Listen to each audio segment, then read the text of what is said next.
Hello everyone. Uh, in this video, we will show you how we can calculate the variance of a portfolio, uh, and especially for when there is more than two assets. Let's say we do it for three assets. Okay.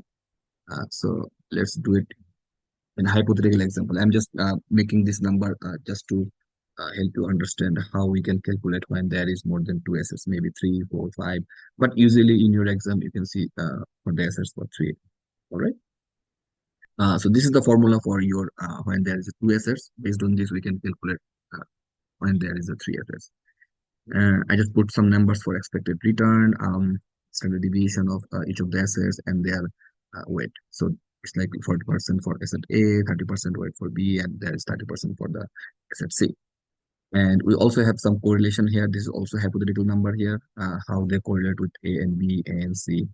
So all these numbers we need to calculate our uh, expected portfolio return and also the expected portfolio variance. Okay.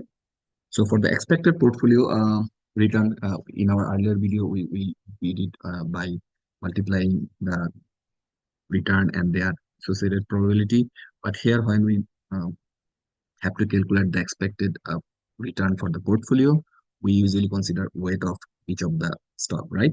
So here we need to make it by considering weight. So what we do, like expected return of A multiply their associated weight to get the expected return of each asset, and then just drag down here just to get, so then you sum up all these three.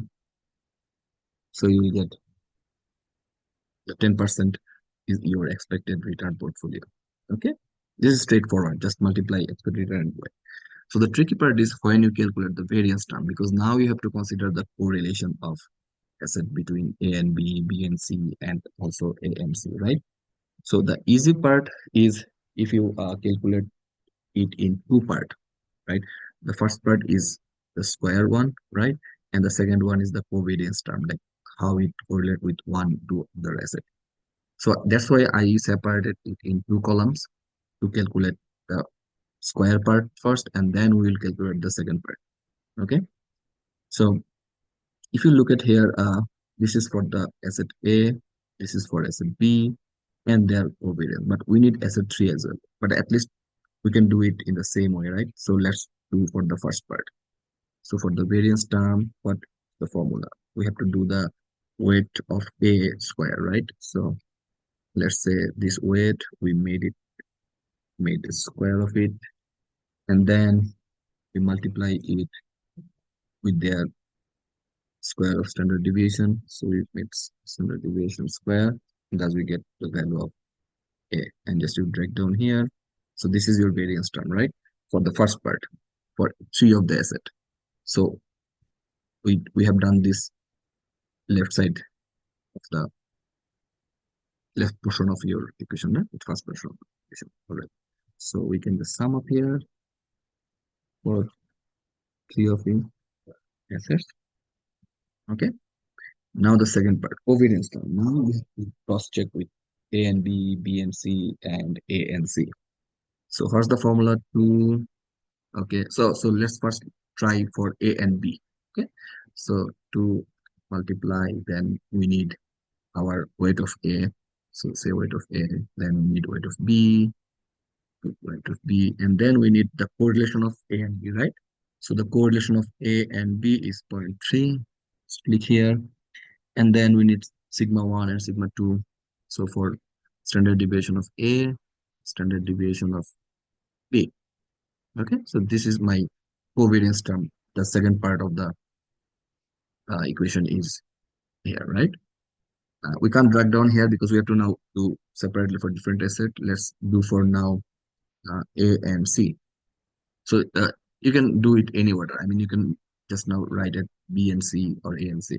So I'm doing A and C here. So to the same formula, so we go for weight of A and then weight of C, and then the correlation of A and C, and then standard deviation of A, standard deviation of C, right?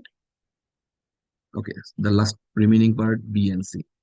Okay, so to um, weight of B, weight of C, correlation of B and C, and then standard deviation of B, standard deviation of C, and thus we get our covariance term, right? So we just sum up these three. Okay, so we have the first part, we have the second part as well for all these three. So we can just sum up it to get our yes two. So this is my portfolio variance, right? The sigma square P is the sum of these two portions. So we just calculated it and then sum up it here as our variance. So this is my portfolio variance. And from there, we can also find our portfolio standard deviation, just simply square root it. So this is my standard deviation, right? All right. So by in this way, you can do for asset for four, right? But then you need to make another correlation here for A, B, C, and D, and then you just do the same thing. So that's very easy if you just make it in Excel, find out the variance term. This is simple, just calculate one and break down here.